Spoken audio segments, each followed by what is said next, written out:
Իշխանության արժեքային դեգրադացիան,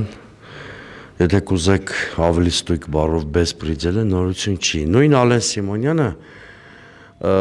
քայլող սկանդալ է, որտեղ նա հիշում եք երևի այն թքելու հայտնի պատմությունը, այդ ժամանակ երկու կուսակցություն, որոնցից մեկը մենք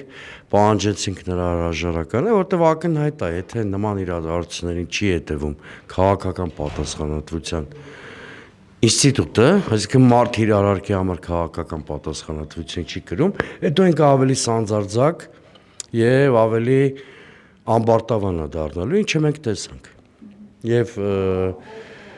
իհարկե դա իր ներկուսակցական հակառակորդները իր դեմ օգտագործեցին պրայմերիզի ժամանակ, դա էլ էր տեսանելի, 10-ից վերև հայտնվեց նա, ներքև կներեք։ Եվ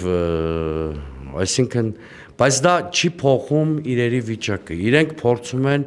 զորբայությամբ, բեսպրիձելով հասարակությանը պահել ապաթիայի մեջ, առիթ ունեցել եմ ասելու, երեկվա եկեղեցու միջադեպներ, առիթ ունեցել եմ ասելու, որ այս մարդկանց միակ դաշնակից ապաթիկ հասարակությունն է, իրենք անելանելության, անհուսության վարակով են ուզում վարակել հասարակությանը, նման հասարակությունները պասիվ են մասնակցում ընտրություններին, իսկ պասիվ մասնակցությունը բերում է նրան, որ վարչական ռեսուրսի տեսակարար կշիռը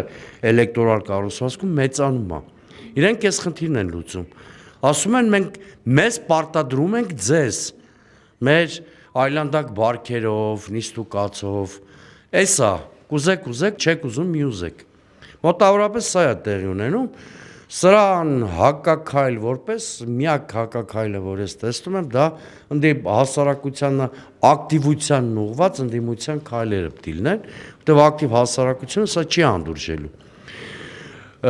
Ապատիկ հասարակությունները կբողոքեն, ստատուսներ կգրենք, տարբեր բաներ կանենք, բայց միևնույնն է, լայն հասարակությունը երեկվա միջադեպը արդեն մոռացել է։ Հետևաբար մենք հասարակական միջավայրը փոխելու անհրաժեշտություն ունենք։ Իսկ ինչպես պետք է հասնել դրան, հա? Արդյունավետ ընտրարշավերով, իրական